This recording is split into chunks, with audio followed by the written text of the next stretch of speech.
Hello, and welcome to my presentation of Art in the Totalitarian State. Our case study today will be Russian composers during the time of Stalin. Stalin was appointed by Lenin as the first General Secretary of the Communist Party of the Soviet Union in 1922. This was not supposed to be a particularly powerful position. However, after Lenin died in 1924, Stalin eventually gained power and formed a dictatorship. Life under Stalin was tough. There was little food due to his overhaul of the agriculture industry, and adequate housing was hard to find. There was also the constant fear of being deemed a traitor to the state, for if you were found guilty, the sentence could be imprisonment, forced labor, or even execution. In addition to the dire situation, musicians faced a society that did not respect them. Music was taught to upper-class ladies as a social grace, and composing was a pleasant activity for wealthy gentlemen. Music was not a profession, but a respectable hobby. The Russian legal system reflected the social attitude by putting musicians, unless they pursued another career or had inherent gentry status, at the same level as a peasant, regardless of success. Even the most successful and virtuosic of Russian musicians were overshadowed by visiting Westerners. However, Russian composers did have some institutions to help them, but help was only for those who were compliant to the state, which meant writing music to be used as propaganda. Of the 51 composers that were listed in 1927 by the state press's music sector, all composed pieces for propaganda. The group consisted of two different types of composers who wrote the propaganda part-time but considered themselves apolitical, and composers who specialized in the field of musical propaganda. These composers considered themselves musical activists and were powered by a missionary zeal to teach the masses about the wonders of the Soviet Union.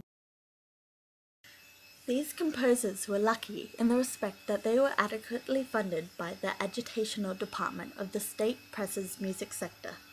Established in 1922 and known as Agitotal, its primary concerns were to coordinate the composition, publication, and distribution of musical propaganda. So composers who supported their country and liked to compose music that could be easily performed, such as choir pieces and small instrumental works, were ensured payment and the guarantee of publication and distribution. For those who did not like to write propaganda, they endangered their career. For instance, composer and editor of the journal Music Culture, Roslovets, had a slogan, "Music is music, not ideology," and was quoted saying, "If we cross out the title Hymn of Thanksgiving in Beethoven's Quartet, Opus 132, and substitute Festival Victory, Celebration of the Red Army, or Opening of the Streetcar Line in Bach, does this in any way change the content of the quartet?" Roslovets suffered professional ostracism and eventual oblivion after 1930. A more famous composer, Prokofiev, born in 1891, was more liked in the Soviet Union. His teacher was in awe of him, being quoted, "He has absolute pitch, a superb memory, remarkable harmonic sense, and a rich artistic imagination." However, his music was polarizing. He delighted young avant-garde Russian modernists, but was compared to the howling of cats by conservatives.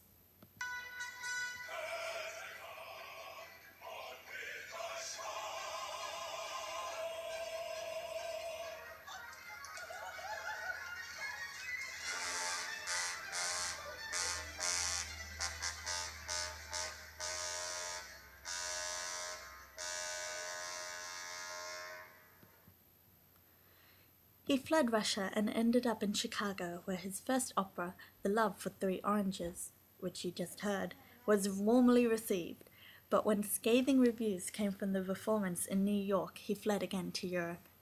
There he enjoyed the freedom of the West, but he eventually began to miss his homeland, and so when ties to Europe weakened, he returned to Russia, ready to write for the Russian people and welcoming the challenge of writing for a proletarian audience.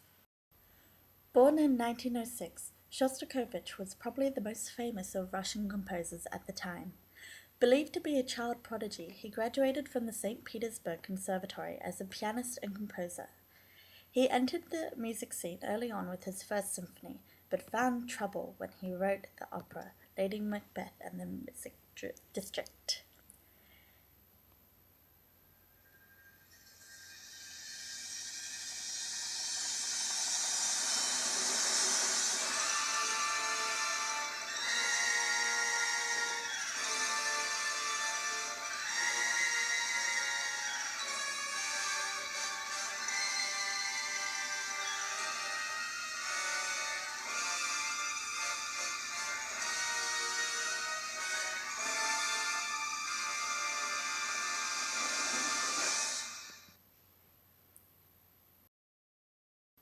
In early 1936, an editorial in Pravda titled Confusion Instead of Music condemned Shostakovich's Lady Macbeth as a confusing stream of sound, and thus had ignored the demand of Soviet culture that all coarseness and wildness be abolished from every corner of Soviet life. It is believed that Stalin ordered the article after he walked out of a Lady Macbeth performance. After the Pravda editorial, the musical community interpreted it as a warning. At subsequent union meetings, no one came to Shostakovich's defense. His crime was known as formalism, which is the sacrifice of the ideological and emotional content of a musical composition to the search for a new track in the realm of rhythm, timbre, and harmonic combination. Lady Macbeth was banned until 1936. As Stalin's control tightened and cultural purges heightened, formalism became absolutely unacceptable and adherence to the party became mandatory. And after the Great Patriotic War, the Cold War, and the Iron Curtain, the party launched a harsher ideological campaigns in 1946 and 1948. Led by Andrei Zhdanov, and called the period of Zhdanovщина, there was a return to the cultural policies of the 1930s with military enforcement. It targeted non-programmatic instrumental music, music believed to be critically independent and containing ideologically misguided expressions, and the music of composers that had a formalistic distortion and anti-democratic tendencies, alien to the Soviet people and its artistic taste. Prokofiev, Mayakovsky, Shebelin, Khachaturian, Gavril Popov, and of course Shostakovich were the guilty ones. These composers were officially alienated, which meant loss of employment, cancellation of performances, and delays in future endeavors. Musical scholars were also targeted if they showed interest in Western music or approached Russian music with Western concepts, or if they were associated with the alienated composers. There wasn't much the composers could do. They could cooperate or revolt and risk imprisonment. Prokofiev cooperated due to high blood pressure, which eventually caused his death on the same day as Stalin, March 5, 1953. Shostakovich responded by working in musical idioms and avoiding controversy. Because abstract music was intolerable, songs, symphonies became commonplace. They contained simple, politically correct vocal passages within large-scale symphonic forms. Folk music also became an invaluable asset for a composer because of its traditional aspects.